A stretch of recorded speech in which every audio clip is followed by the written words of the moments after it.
Hey guys what's up, कैसे हैं आप सभी लोग। Welcome back to my channel expire. So guys, आज हम लोग डीएससी सस्टेनेबिलिटी मार्केटिंग का यूनिट नंबर 1 करेंगे। यूनिट नंबर 1 हमारा इंट्रोडक्शन पार्ट है, जिसमें कि हम sustainability concept, issues, SDG goals, sustainability marketing, ethical decision making, challenges, profitability, triple bottom line, ये सारे पार्ट्स हम कवर करेंगे। तो चलिए पहला हम इसका देखते हैं। Concept of sustainability refers to fulfilling current needs without compromising the ability of future generation to meet their needs।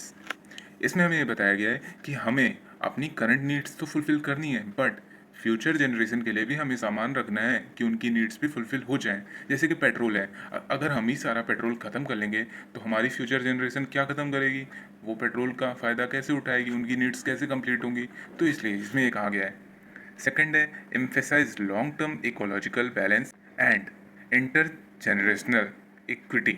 हमें ये ध्यान रखना है कि हम एक लॉन्ग टर्म इकोलॉजिकल बैलेंस बना के रखें, इक्वालिटी बना के रखें, ताकि हमारी वजह से किसी को भी किसी तरीके का नुकसान ना हो। थर्ड हमारे पास popularized by the Brundtland commission report 1987। इसमें हमें ये बताया गया कि जो हमारा सस्टेनेबिलिटी का कॉन्सेप्ट है, ये पॉपुलर हमारा ब्रेंटलैंड कमीशन रिपोर्ट के टाइम पे हुआ था 1987। ठीक है। इसके बाद हमारा फोर्थ आ जाता है involves maintaining a balance among environmental protection, social equity and economic growth. हमें इन्वायरमेंट प्रोटेक्शन, सोशल इक्विटी और इकोनॉमिक ग्रोथ में बैलेंस बना के चलना है। हमें ना तो इन्वायरमेंट को ज़्यादा हार्म पहुंचाना है, ना सोशलिटी को, और ना ही इक्विटी को, कि हम किसी के साथ गलत कर रहे हैं फ़ायदा कमाने के लिए। ऐसा नहीं होना चाहिए। लेकिन हमें इकोनॉमिक ग्रोथ भी करनी है, एनवायरनमेंट प्रोटेक्शन भी करना है और इकोनॉमिक ग्रोथ भी करनी है। दोनों चीज़ करनी है, बैलेंस अप्रोच रखनी है। ठीक है। चलिए अब हम इनके की इश्यूज इन सस्टेनेबिलिटी देखते हैं। फर्स्ट है हमारे पास climate change caused by emission from industries and vehicles leading to global warming। जो भी हमारा एमिशन प्रोड्यूस होता है इंडस्ट्रीज से, व्हीकल से, वो हमारा ग्लोबल वार्मिंग का रीज़न बनता है, जिससे कि हमारा क्लाइमेट चेंज भी होता है और हमारे इन्वायरमेंट में पॉल्यूशन भी होता है। सेकंड क्या है हमारे पास? Resource depletion, over use of natural resources like water, forest and fossil fuels. हम रिसोर्सेज का बहुत ज़्यादा ओवर यूज़ करते हैं। जैसे कि वाटर हो गया, वाटर भी हमारे पास लिमिटेड क्वांटिटी में ही है। बस कहते हैं कि 75% हमारे पास वाटर है, ओशंस में है, बट वो हमारा यूजेबल वाटर नहीं है। वाटर भी बहुत ज़्यादा लिमिटेड क्वांटिटी में है, फॉरेस्ट भी लिमिटेड क्वांटिटी में है, और फॉसिल फ्यूल्स तो है ही, पेट्रोल हो गया, कोल हो गया, ये सब तो हमारा लिमिटेड क्वांटिटी में है। तो हमें इन सब का ओवर यूज़ नहीं करना है, हमें सस्टेनेबल डेवलपमेंट करना है, हमें ओवर यूज़ नहीं करना, हमें अपने आने वाली जनरेशन के लिए बचा के रखना है। थर्ड है हमारे पास loss of biodiversity due to deforestation, habitat loss and pollution. Deforestation के कारण से हमारी बहुत सारी जनजातियाँ, प्रजातियाँ ये नष्ट हो रही हैं, ये ख़त्म हो रही हैं, और इससे हमारा पॉल्यूशन भी बहुत ज़्यादा बढ़ रहा है। डिफॉरेस्टेशन क्या होता है? जब हम बहुत सारे पेड़ों को काटते हैं इंडस्ट्रियल ग्रोथ के लिए या फिर इकोनॉमिक ग्रोथ के लिए, तो उसको हम डिफॉरेस्टेशन कहते हैं। इससे लॉस क्या होता है? हमारा पॉल्यूशन होता है, ग्लोबल वार्मिंग होती है, और जो हमारे हैबिटेट, जो हमारी जनजाति रहती थी वहाँ पे, वो नष्ट हो जाती है, ख़त्म हो जाती है। हम अपनी बायोडाइवर्सिटी ख़त्म कर देते हैं। इसके बाद हमारा है environmental pollution including air, water and soil pollution. अगर हम बहुत ज़्यादा ट्रीज काटेंगे, बहुत ज़्यादा इंडस्ट्रियल से ग्रोथ करेंगे, तो इससे हमारा एयर पोल्यूशन होगा। क्योंकि अगर हम इंडस्ट्रीज में कुछ भी बना रहे हैं तो उससे धुआं भी निकलेगा, जिससे कि हमारा एयर पोल्यूशन होता है। जो हमारी फैक्ट्री से केमिकल्स निकलते हैं, अगर वही केमिकल्स हमारी सॉइल में मिलेगा तो फिर सॉइल पोल्यूशन हो जाएगा। और हमारा जो ग्राउंड वाटर होता है, अंडरग्राउंड वाटर जो कि सॉइल के नीचे होता है, सो अगर हमारे केमिकल सॉइल में मिल रहे हैं, सो वो केमिकल्स मोस्ट प्रोबेबली हमारे वाटर में भी मिल जाएगा। हमारा ग्राउंड वाटर भी ख़राब हो रहा है, हमारा बाहर का वाटर भी ख़राब हो रहा है, हमारी एयर भी ख़राब हो रही है, इंडस्ट्रीज़ के कारण, व्हीकल्स के कारण सब कुछ ख़राब हो रहा है। ठीक है। इसके बाद हमारा है social inequality, unequal access to resources, education and health care. इसका मतलब है कि हमारे यहाँ पे सोशल इक्वालिटी है, मतलब कि सब लोगों को proper education, proper health care facilities नहीं मिल पाती है। बहुत ही कम लोग हैं जिनको ये रिसोर्सेज अवेलेबल हैं, बट मोस्ट ऑफ द लोगों को जो कि पुअर होते हैं, जो गरीब होते हैं, वो ये अफोर्ड नहीं कर पाते। इसके बाद हमारा है waste generation, poor waste management leading to environmental and health issues. हमारा जो वेस्ट मैनेजमेंट सिस्टम है वो अगर पुअर होगा तो उससे हमारे एनवायरनमेंट में इशू होंगे और ऑल्सो उससे हमारी हेल्थ में इशू होगा। थर्ड है हमारे पास सस्टेनेबल डेवलपमेंट गोल, इन्हें हम SDGs भी कह सकते हैं। Introduced by United Nations in 2015 as part of the 2030 Agenda for Sustainable Development. The SDGs aim to end poverty, protect the planet, and ensure prosperity for all. There are 17 interlinked goals. कितने हमारे पास 17 interlinked गोल हैं। चलिए हम एक एक को अच्छे से पढ़ेंगे। पहला है हमारे पास नो पॉवर्टी। इसमें क्या होता है कि कहीं भी पॉवर्टी नहीं होगी, गरीबी बिल्कुल नहीं होगी, चाहे वो कि कोई कंट्री हो या फिर वर्ल्ड हो। पॉवर्टी ख़त्म करनी है पूरी, जीरो हंगर, कोई भी भूखा नहीं सोएगा, कोई भी मेल न्यूट्रिशन का शिकार नहीं होगा, सबको खाना मिलेगा, सबको सिक्योरिटी मिलेगी फूड की। सस्टेनेबल एग्रीकल्चर होगा, एग्रीकल्चर को प्रमोट करेंगे, सब लोग को खाना देंगे। जीरो हंगर का मतलब है कि कोई भी भूखा नहीं सोएगा। इसका हमारा थर्ड गोल है good health and wellbeing, ensure healthy lifes and promote the wellbeings for all at all ages. इसमें हम कहना चाहते हैं कि सबकी हेल्थ का हम ध्यान रखेंगे, कोई भी बीमार नहीं रहेगा, बीमार होगा तो हम उसका इलाज करेंगे, हेल्दी सब कुछ प्रोवाइड करेंगे, उनकी वेलबींग का ध्यान रखेंगे। क्वालिटी एजुकेशन, हम सबको क्वालिटी एजुकेशन देंगे, किसी का टाइम वेस्ट नहीं करेंगे। जैसे कि आजकल कॉलेजेस में होता है, हम चले जाते हैं, सिलेबस कंप्लीट कराते नहीं, सैलरी पूरी लेते हैं, तो हमें क्वालिटी एजुकेशन थोड़ी ना दे रहे हैं, नहीं दे रहे हैं वो हमको क्वालिटी एजुकेशन, तो हम क्वालिटी एजुकेशन प्रोवाइड करेंगे।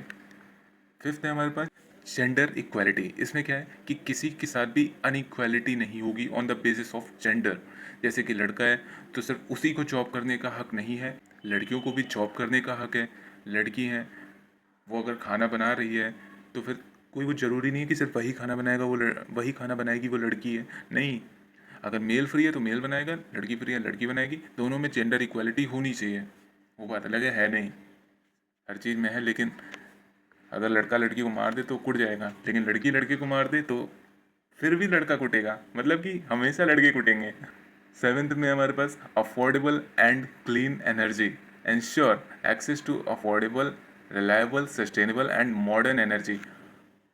हम अफोर्डेबल एनर्जी प्रोवाइड करेंगे, क्लीन एनर्जी प्रोवाइड करेंगे। क्लीन एनर्जी क्या होती है? जिसमें कि हमारा पोल्यूशन नहीं होता। जैसे कि अभी NTPC है, नेशनल थर्मल पावर कॉरपोरेशन, जो कि कोल की हेल्प से इलेक्ट्रिसिटी बनाता है, ठीक है। तो वो क्लीन एनर्जी नहीं है ना, क्योंकि वो पोल्यूशन क्रिएट कर रहा है। बट हम अफोर्डेबल प्राइस पे तुमको क्लीन एनर्जी प्रोवाइड करेंगे।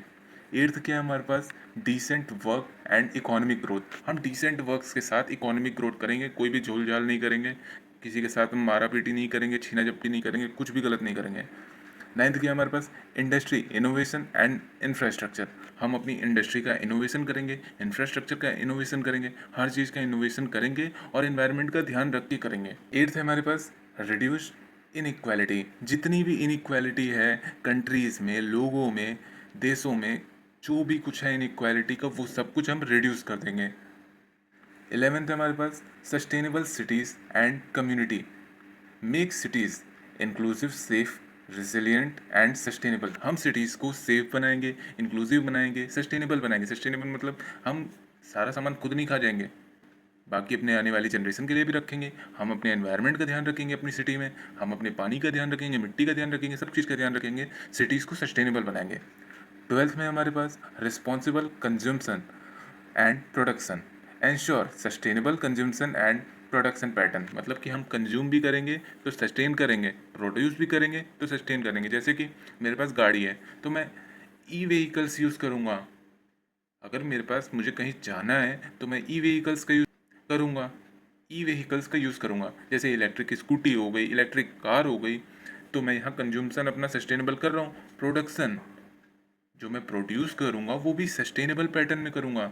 जैसे कि मैं इलेक्ट्रिसिटी प्रोड्यूस कर रहा हूँ तो मैं कोयला जला के इलेक्ट्रिसिटी नहीं प्रोड्यूस करूँगा, मैं सोलार पैनल से कर सकता हूँ, मैं विंड एनर्जी से कर सकता हूँ।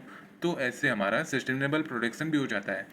13 है हमारे पास climate action, take urgent action to combat climate change and its impact.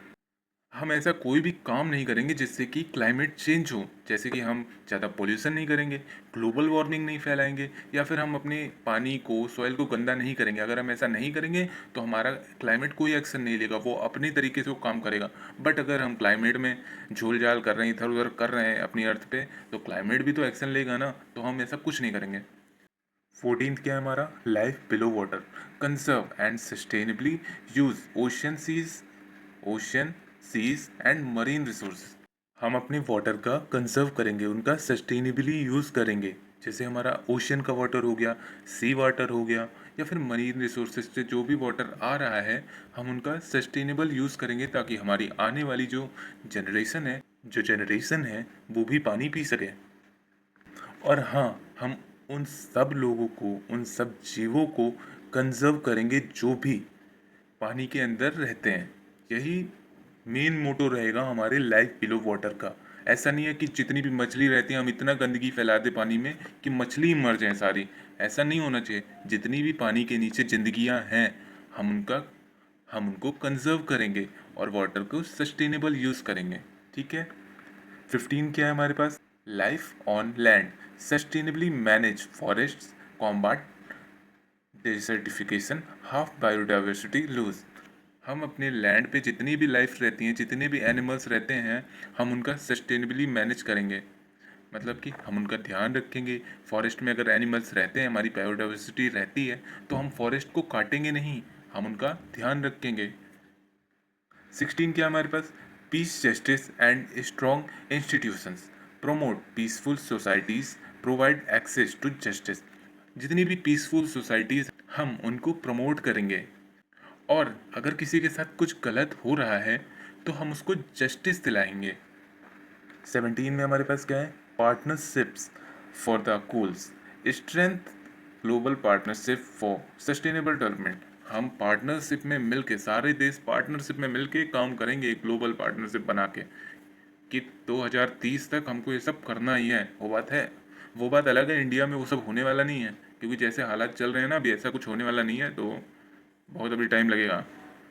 तो इसमें बताया गया कि हम अपना ग्लोबली पार्टनरशिप में रह के हम अपना सस्टेनेबल डेवलपमेंट करेंगे। फोर्थ क्या है हमारे पास, sustainability marketing concept and rationales, involves marketing strategy that create environmental, social and economic value responsible। कि हम ऐसी मार्केटिंग स्ट्रेटजीज क्रिएट करेंगे जिससे कि हम अपने एनवायरमेंटल ग्रोथ कर सकें, सोशल ग्रोथ कर सकें, और इकोनॉमिक ग्रोथ भी कर सकें, इकोनॉमिक वैल्यू को हम बढ़ा सकें। ठीक है। सेकंड क्या है हमारे पास, aims to meet the needs of consumer while preserving ecological and social system. हमारा एम रहेगा कि हमारे जो कस्टमर्स की नीड है वो हमारे एजेंडा से मैच करें। जैसे हमारा एजेंडा क्या है, जो हमारा इकोलॉजिकल है, जो हमारा इकोलॉजिकल एंड सोशल सिस्टम है, उसको कोई भी तरह से नुकसान ना हो, हम ऐसे प्रोडक्ट ना बनाएं, तो हमारे कंज्यूमर्स भी यही थिंकिंग रखें कि वो ऐसे प्रोडक्ट ना लें। ठीक है। अब हम इसके रेशनल्स पढ़ेंगे। ठीक है। Rising consumer demand for ethical product. इसमें हमारे जो कंज्यूमर हैं वो, उनकी डिमांड बढ़ रही है एथिकल प्रोडक्ट के लिए कि मुझे अच्छा ही सामान चाहिए, मुझे बिल्कुल खराब सामान नहीं चाहिए। Regulatory pressure and global climate agreement. इसमें हमें बताया गया कि जो हमारे क्लाइमेट चेंज हो रहे हैं उसका हमारे पास एक एग्रीमेंट है कि किस कंट्री से कितना क्लाइमेट चेंज हो रहा है इस टाइप का, तो उसको भी हमें रेगुलेट करना है। उसका हमारे ऊपर प्रेशर है कि हमें जितने भी क्लाइमेट चेंज के चीज़ें हो रही हैं उन सबको रेगुलेट करना है, क्योंकि हमारे ऊपर ऊपर से प्रेशर है तो हम नीचे प्रेशर बनाएंगे। थर्ड क्या है, competitive advantage through brand differentiation. हमारे पास कम्पिटिटिव एडवांटेज हो जाएगी अगर हम सब कुछ सस्टेनेबिलिटी मार्केटिंग के साथ करेंगे, और हमारा कंपटीटर ऐसा नहीं कर रहा है तो हमारे ऊपर एक एडवांटेज आ जाएगी। क्यों? क्योंकि हम सस्टेनेबल काम कर रहे हैं, वो नहीं कर रहा है, तो इससे हमारा ब्रांड की रेपुटेशन और बढ़ जाएगी। फोर्थ क्या है, investor and stakeholder expectation for ESG practices. जो हमारे इन्वेस्टर्स हैं, जो हमारे स्टेक होल्डर्स हैं, इन्वायरमेंट सोशल गवर्नेंस से उनकी एक्सपेक्टेशन बढ़ जाएंगी, उससे हमारा प्रॉफिट्स भी बढ़ेगा। क्योंकि अगर हम सोसाइटी के लिए कुछ करेंगे तो डेफिनेटली सोसाइटी भी तो हमारे बारे में सोचेगी ना, तो इससे हमारे इन्वेस्टर और स्टेक होल्डर्स की एक्सपेक्टेशन बढ़ जाएगी। फिफ्थ है हमारे पास evolution of sustainability marketing, traditional marketing focus solely on product and profit. Traditional marketing में क्या होता है हमारे पास, हम टोटली अपने प्रोडक्ट पे फोकस करते हैं और प्रॉफिट पे फोकस करते हैं, ठीक है। उसके बाद हमारे पास green marketing, focus on environmental benefits. जो हमारी ग्रीन मार्केटिंग होती है उसमें हम पूरा फोकस अपने एनवायरनमेंट में करेंगे कि एनवायरनमेंट को खतरा नहीं होना चाहिए, प्रॉफिट भाड़ में जाए, प्रॉफिट हो ना हो लेकिन एनवायरनमेंट बेनिफिट होना चाहिए, ठीक है। और ये हमारा 1980s से 1990s के बीच में चला था, ठीक है। इसके बाद आया हमारा sustainability marketing, integrates environmental social and economic concern into all marketing decision. इसमें हम अपने एनवायरनमेंट के बारे में भी सोचेंगे, सोशल के बारे में भी सोचेंगे और इकोनॉमिक कंसर्न तो रखना ही है ना। अगर प्रॉफिट नहीं होगा तो बिजनेस कैसे चलाऊंगा, प्रॉफिट भी करना है। तो इसलिए इन सब चीज़ों को ध्यान में रख के हमें मार्केटिंग डिसीजन बनाना है। सिक्स हमारे पास पिलर्स ऑफ सस्टेनेबिलिटी मार्केटिंग। तो हमारा पहला पिलर है environmental, focuses on reducing negative impact on ecosystems through sustainable material, energy use and recycling. मतलब कि हमें एनवायरनमेंट को नेगेटिव चीज़ों से बचा के रखना है, इकोसिस्टम को हमको सस्टेन करना है। हमें ज़्यादा नॉन रिन्यूएबल एनर्जी पे डिपेंड नहीं होना है, फॉसिल फ्यूल्स का यूज़ नहीं करना है एनर्जी जनरेट करने के लिए। और हमें प्लास्टिक का इतना ज़्यादा रिसाइकल नहीं करना, इतना ज़्यादा डिकम्पोज नहीं करना इधर उधर, ठीक है, जिससे कि हमारा एनवायरनमेंट में दिक्कत हो। सेकंड क्या है, social emphasise fairness human rights. इसमें क्या होता है कि हमें सोसाइटी में फेयरनेस, ह्यूमन राइट्स का हनन ना हो, इन चीज़ों का ध्यान रखना है। कस्टमर को वेलबींग मिले, सबका डेवलपमेंट हो, कम्युनिटी का डेवलपमेंट हो और सोसाइटी का तो डेवलपमेंट हो ही, इन सब का ध्यान रखना है। थर्ड क्या है हमारे पास, economic seeks to achieve financial visibility alongside social and environmental goal. हमें इकोनॉमिक का भी ध्यान रखना है, मतलब अपनी फाइनेंस का, अपने पैसे का, अपने प्रॉफिट का भी ध्यान रखना, सोशल और एनवायरमेंटल गोल के अलावा भी, ठीक है। क्योंकि अगर हम इस पे ध्यान नहीं रखेंगे तो बाकी दोनों पे हम ध्यान रख ही नहीं पाए, बिकॉज हर चीज़ के लिए पैसा नेसेसरी है, प्रॉफिट नेसेसरी है, उसके बिना हम कुछ नहीं कर सकते। सेवेंथ क्या है हमारे पास, linkage between sustainability marketing and SDG. तो चलिए शुरू करते हैं। Sustainability marketing supports SDG. हाँ पता है, सस्टेनेबिलिटी मार्केटिंग हमारी सस्टेनेबल डेवलपमेंट गोल्स को सपोर्ट करती है, ठीक है। पहला कैसे सपोर्ट करती है ये देखो अब, इंकरेजिंग इंकरेजिंग सस्टेनेबल कंज्यूमसन। हम सस्टेनेबल कंज्यूमसन को इंकरेज करते हैं कि हम तुम्हें हमेशा रिन्यूएबल सोर्स वाली एनर्जी का यूज़ करना चाहिए, जैसे कि सनलाइट एनर्जी हो गई, सोलर एनर्जी हो गई, विंड एनर्जी हो गई, इनसे इलेक्ट्रिसिटी प्रोड्यूस करके यूज़ करना है, फॉसिल फ्यूल्स पे डिपेंड नहीं करना है, ठीक है। प्रोमोटिंग क्लीन एनर्जी प्रोडक्ट्स, जैसे कि अभी मैंने ऊपर कहा हमें क्लीन एनर्जी चाहिए, सोलार एनर्जी हो गई, विंड एनर्जी हो गई, ये सारी हमारी क्लीन एनर्जीज में आ जाता है। जो हमारी एनर्जी फॉसिल फ्यूल्स को बर्न करके बनती है वो हमारी क्लीन एनर्जी नहीं होती। थर्ड क्या है हमारे पास, एंश्योरिंग जेंडर इंक्लूसिव मार्केट। इसमें हमें ये बताया कि इसमें हमें ये बताया गया है कि हमें जेंडर देख के मार्केटिंग करनी है, कि हमें किसके सामने किस टाइप से किस प्रोडक्ट को लॉन्च करना है, ठीक है। इसके बाद हमारे पास है इंगेजिंग इन क्लाइमेट एक्शन कैंपेन। हमें क्लाइमेट एक्शन कैंपेन को रन करना है, उसमें इंगेजमेंट दिखानी है ताकि हमारी climate change. Supporting fair labour and community development. हमें फेयर लेबर को सपोर्ट करना है और उनकी कम्युनिटी डेवलपमेंट करनी है, या फिर सोसाइटी की कम्युनिटी डेवलपमेंट करनी है। इसके बाद लास्ट है हमारे पास businesses align with SDGs can enhance brand reputation and stakeholders trust. अगर बिजनेस हमारे एसडीजीज के साथ अलाइन करके चलेंगे तो इससे हमारे ब्रांड की रेप्यूटेशन बढ़ेगी और जो हमारे स्टेक होल्डर्स हैं, जो कि हमारे ऊपर पैसा लगाए हैं, उनका भी हमारे ऊपर ट्रस्ट बनेगा। तो देख लेते हैं एर्थ में हमारे पास है ethical decision making and sustainability marketing involves choosing action that are morally right, fair and responsible. हमें उन एक्शंस को चूज़ करना है जो कि मॉरली राइट हों, फेयर हों और हम उनकी रिस्पॉन्सिबिलिटी ले सकें, ठीक है, रिस्पॉन्सिबल हों हर चीज़ के। तो चलो अब हम इसके कोर प्रिंसिपल से नज़र मारते हैं क्या है। पहला है transparency, openly sharing product information. कोई भी प्रोडक्ट लॉन्च कर रहे हो, सच सच बताना है क्या क्या है उस प्रोडक्ट में, क्या दिक्कत है, क्या अच्छाई है, सब कुछ ट्रांसपेरेंसी रखनी है। Fairness, treating all stakeholders equitably. चाहे किसी स्टेक होल्डर ने कम पैसा दिया हो, किसी ने ज़्यादा पैसा दिया हो, लेकिन सबके साथ फेयरनेस हमको करनी है, किसी के साथ कोई झोल झाल नहीं चलेगा। ऑनेस्टी, अवॉइडिंग मिसलीडिंग एडवर्टाइजमेंट्स और ग्रीन वॉशिंग। हमें मिसलीडिंग एडवर्टाइजिंग बिल्कुल नहीं करनी है और ग्रीन वॉशिंग तो करनी ही नहीं है कि हमारा प्रोडक्ट कोई भी नेचुरली बेनिफिट नहीं देता है और हम बोल रहे हैं कि हमारा प्रोडक्ट आपके लिए अच्छा है, नेचुरली गुड है, सब कुछ आपको प्रोवाइड करता है। ऐसी कोई भी ग्रीन वॉशिंग नहीं करनी है। Accountability, taking responsibility for sustainability claims and outcomes. अगर हम कोई भी क्लेम कर रहे हैं कि हम सस्टेनेबल डेवलपमेंट कर रहे हैं, फिर सस्टेनेबिलिटी मार्केटिंग कर रहे हैं, तो हमें उसकी पूरी रिस्पॉन्सिबिलिटी लेनी है कि हाँ हम कर रहे हैं, ये उसका प्रूफ है, ऐसा ऐसा है, ठीक है। नाइन्थ में हमारे पास challenges in practicing sustainability marketing. पहला क्या है? Higher initial cost. अगर हम सस्टेनेबिलिटी मार्केटिंग कर रहे हैं तो ऑब्वियस सी बात है हायर कॉस्ट तो लगेगा, एक्सपेंसिव होगा, बिकॉज मैन्युफैक्चरिंग में एक्सपेंस हमारा ज़्यादा लगेगा, सोर्सिंग में, आउटसोर्सिंग में, हर चीज़ में हमारा एक्सपेंस ज़्यादा लगेगा। Consumer price sensitivity, some customers resist paying premium for sustainable product. अगर हम सस्टेनेबल डेवलपमेंट करके, सस्टेनेबल मार्केटिंग करके प्रोडक्ट बना रहे हैं तो हमारा एक्स्ट्रा कॉस्ट लग रहा है और हम उस कॉस्ट को एज अ प्रीमियम कस्टमर से चार्ज करते हैं, तो कुछ कस्टमर्स हमें देने से मना कर देते हैं कि हम नहीं देंगे और कुछ ही देते हैं कि चलिए ले लीजिए, आप हमें सस्टेनेबल प्रोडक्ट दे रहे हैं, आप ले लीजिए। Risk of green washing, misleading claims can damage trust. हमारा जो अगर हम सस्टेनेबल डेवलपमेंट करके प्रोडक्ट बना रहे हैं, मार्केटिंग कर रहे हैं, ठीक है, तो मे बी कुछ लोग नहीं बना रहे हों बट फिर भी सस्टेनेबली मार्केटिंग कर रहे हैं और लोगों को मिसलीड कर रहे हैं और लोगों का भरोसा तोड़ रहे हैं। इसके बाद हमारे पास है complex chain supply, difficulty in tracing product origins and sustainability. बहुत ज़्यादा मुश्किल होता है प्रोडक्ट को ट्रेस करने में कि वो कहाँ से आया है, कहाँ को गया है, वो रियली सस्टेनेबल है या नहीं है। इसके बाद हमारे पास क्या है? Measurement issues, lack of standard metrics for sustainability impact. हमारे पास कोई भी स्टैंडर्ड मैट्रिक्स नहीं है सस्टेनेबिलिटी इम्पैक्ट को मेज़र करने के लिए।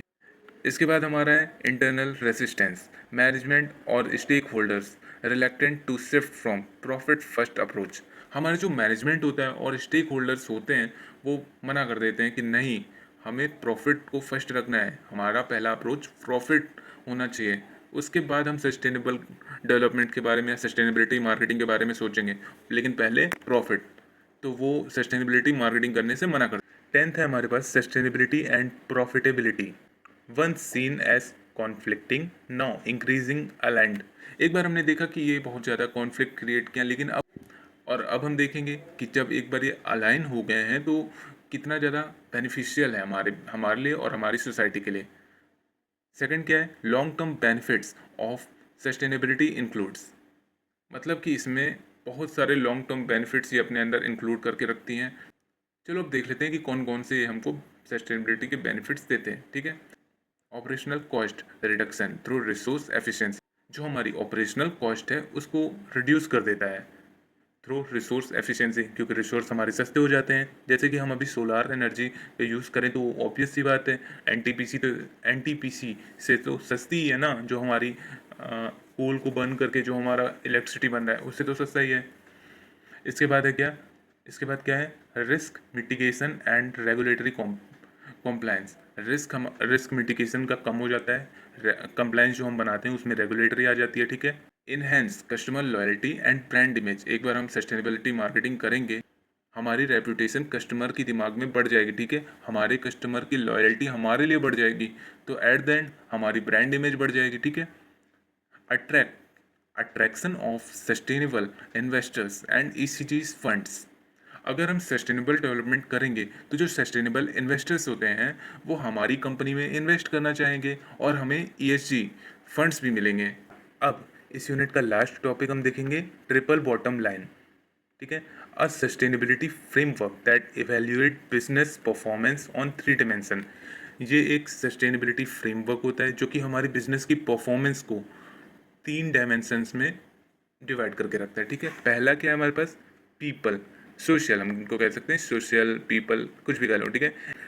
Employees rights, community support and human wellbeing. इसमें हम एम्प्लॉयज़ के राइट्स को फेयर रखेंगे, कम्युनिटी को सपोर्ट करेंगे और जो हमारे ह्यूमन वेलबींग हो रहा है या नहीं हो रहा है ये सब का ध्यान रखेंगे, ठीक है। इसके बाद हमारे पास है प्लैनेट, एनवायरमेंटल भी इसको कह सकते हैं। एनवायरमेंट स्टार्टिंग से पढ़ रहे हो तो यहाँ पे प्लैनेट क्या है, एनवायरमेंटल ही कह लो। Environmental responsibility, emission control and waste reduction. हमारे प्रोडक्ट से एनवायरमेंटल रिस्पॉन्सिबिलिटी हो रही है या नहीं हो रही है, ज़्यादा हम एमिशन तो नहीं बना रहे हैं, एमिशन पे कंट्रोल है या नहीं है। एमिशन क्या होता है, जो भी धुआं निकलता है ना व्हीकल से, इंडस्ट्री से, उनको हम एमिशन कह सकते हैं। या फिर फॉसिल फ्यूल्स को जब हम बर्न करते हैं, जो धुआं निकलता है उसको हम एमिशन कहेंगे। और कोई भी वेस्ट रिडक्शन तो नहीं हो रहा है ना, कि हम कहीं पे भी कुछ भी डाल दे रहे हैं, कहीं पे भी प्रॉफिट, कहीं पे भी हम प्लास्टिक डाल दे रहे हैं, ऐसा तो नहीं हो रहा। तो ये भी हम ट्रिपल बॉटम लाइन का एक पार्ट हो जाता है, तो ये भी इसका एक पार्ट हो जाता है। थर्ड क्या हमारे पास, profit, economic, financial stability and value creation. Social और एनवायरमेंटल के साथ हमारी फाइनेंशियल स्टेबिलिटी बनी हुई है या फिर हम लॉस में जा रहे हैं। अगर लॉस में जा रहे हैं तो हमें स्टॉप करना होगा। मोस्ट ऑफ द कंपनीज यही करती हैं कि वो स्टॉप कर देती हैं। अगर कोई चीज़ उनके लिए लाइबिलिटी क्रिएट कर रहा है तो वो उसको स्टॉप कर देंगी। मतलब कि कोई भी कंपनी अपने ऊपर लाइबिलिटी नहीं रखना चाहती, ठीक है। तो most of the company sustainable development को स्टॉप कर देंगी। अगर वो लॉस में जा रही हैं तो पहले वो प्रॉफिट रखेंगी। अब हम देखते हैं जो हमारी ट्रिपल बॉटम लाइन है, इसको इंट्रोड्यूस किसने किया था। इसको इंट्रोड्यूस किया था जॉन एल किंगस्टन, ठीक है। इन्होंने बनाया था TBL promotes balance and inclusive growth across all sector. जो हमारी टीबीएल है, ट्रिपल बॉटम लाइन है, ये हमारी बैलेंस और इंक्लूसिव ग्रोथ को ऑल सेक्टर में देखने का काम करती है कि हमारा जो ग्रोथ हो रहा है, हमारी जो इन्वायरमेंट ग्रोथ हो रहा है या फिर हमारी जो सोशल ग्रोथ हो रहा है, इनमें बैलेंस है या नहीं है। कोई चीज़ हम ज़्यादा तो नहीं कर रहे हैं। अगर प्रॉफिट ज़्यादा हो रहा है तो कोई दिक्कत नहीं है, लेकिन अगर हम प्लैनेट के लिए नुकसान कर रहे हैं तो दिक्कत है, सोसाइटी के लिए नुकसान कर रहे हैं तो दिक्कत है। तो सब कुछ बैलेंस होना चाहिए, ठीक है।